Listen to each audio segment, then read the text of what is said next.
In this video, we're going to learn how one piece of the animal kingdom can benefit from buffalo, and not only that, they can help keep buffalo alive. If you're anything like me, you probably go on throughout your day not paying too much attention to our flying friends, almost as if they're not real. Birds are real! Whoa, not like that. They're real, I assure you. What fascinates me so much is how the whole animal kingdom is so intertwined together. So how could birds and buffalo be intertwined? What is the connection there? This waterfall off this pond is a dual purpose. I can hook up a pipe to my tank, and then I can haul water wherever we need it on the ranch. First, we'll need to understand a major struggle that buffalo have: worms. No, not that kind of worms, the gross kind, parasites. Oh, gross. These parasites, as creepy crawly as they might be, are all throughout this field. And when the buffalo grazes close to the ground, they ingest that parasite egg. And then that parasite starts its life cycle inside that buffalo's digestive system. So after the buffalo has digested the grass, it, let's say, finishes its cycle. Ew! But here's where it gets really interesting. Over 90% of you guys aren't subscribed. Hit that subscribe button and hit that like button for us. So what was once a worm egg that the buffalo ingests inside its body, no, not that kind of worm, the other kind, is now put down onto the field as a buffalo patty and has full-grown parasites in it. If there becomes too many of these parasites inside of their body, they can become ill, or it can actually get to the point to where it is fatal. I personally have had animals die from parasites. So once the worm is excreted outside of the buffalo, it has a chance to reproduce itself many times over. The more worms out onto the pasture, the more the buffalo are going to ingest inside of their body. The more they ingest inside of their body, the more worms they're going to put out onto the pasture. You can see how this can get out of hand very, very quickly. There will always be a certain amount of worms inside of the buffalo's body. The idea is not to eliminate them 100%, but it is to reduce that worm load, what us ranchers call, as low as we can. We want to get that worm load just as small as we possibly can. That way the fields are very clean for them to eat. The roundup with Soldier Creek bison is coming up fast. We'll be headed out there this fall, and that video is going to be a blast.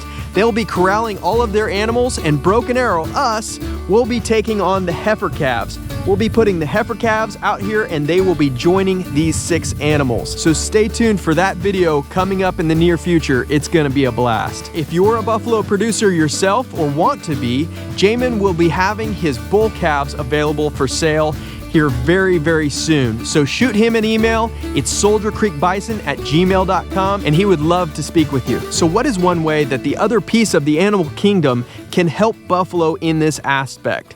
Well, what are birds known for? When I was a boy, I remember going to visit my grandparents. And when I would wake up in the morning, I would remember being excited, thinking I was the first one, because it was Grandma and Grandpa's house. What were we going to do that day? But it was like clockwork. Every time I got up and I'd walk down that hallway, guess who was up? My grandfather. And I remember saying to him, "Grandpa, you sure are up really early." And he would always reply to me, "The early bird gets the worm." What do you say? I think it's full.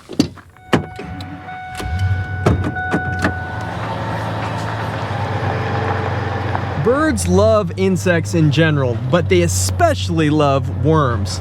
Yes, even those kind of worms, they love them too. All types of birds will follow buffalo and cattle around in the field looking for a free meal. When the buffalo finishes its digestive cycle, let's say, the birds will follow the buffalo around and they'll rummage through the dumpster looking for that next piece of treasure. I guess in this case, one buffalo's trash is another bird's treasure, you could say. The more parasites the birds eat, the fewer the parasites that can breed and produce more out onto the field. The fewer parasites out on the field, the less parasite load there is on the buffalo's digestive system and the healthier the buffalo are. This method for controlling parasites has been studied and made popular by a gentleman by the name of Joel Salatin. Just like these chickens right here, he uses these in order to control his parasite load on his farm. What he does is he brings his cattle into a new pasture every day.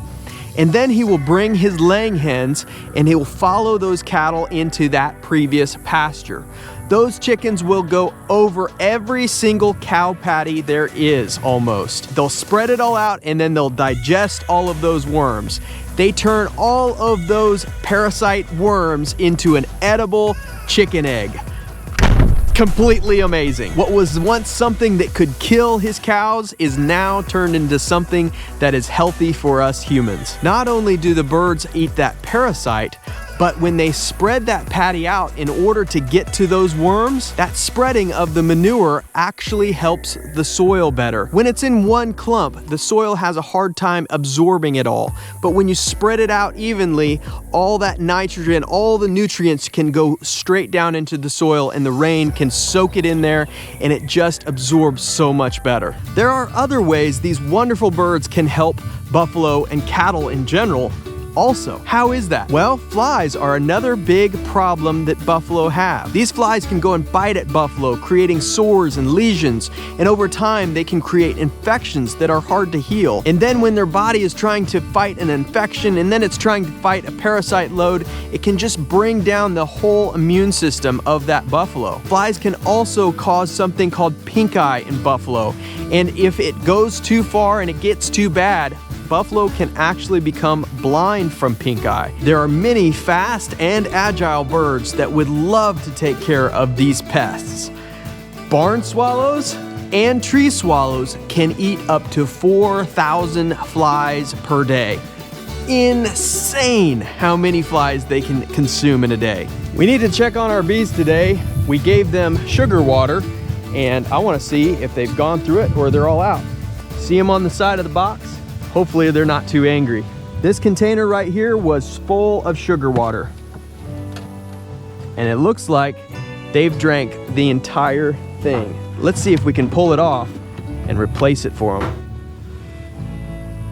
Well, I thought it was all the way empty. It's not quite, so we're gonna leave it on there for a little bit. There are other birds like the scissor-tail flycatcher. Yes, that is its real name. They are specially designed to catch these flies mid-air. If you ever see them out in the field doing their work, they are absolutely amazing how agile they are. Just like how all of your organs work together to create one working body, so does the animal kingdom. Without one piece of the animal kingdom, the rest of our world would be upside down. We are very grateful that they all work intertwined together. If you enjoyed this video, be sure to click on this one where we talk about what happens when buffalo touch an electric fence.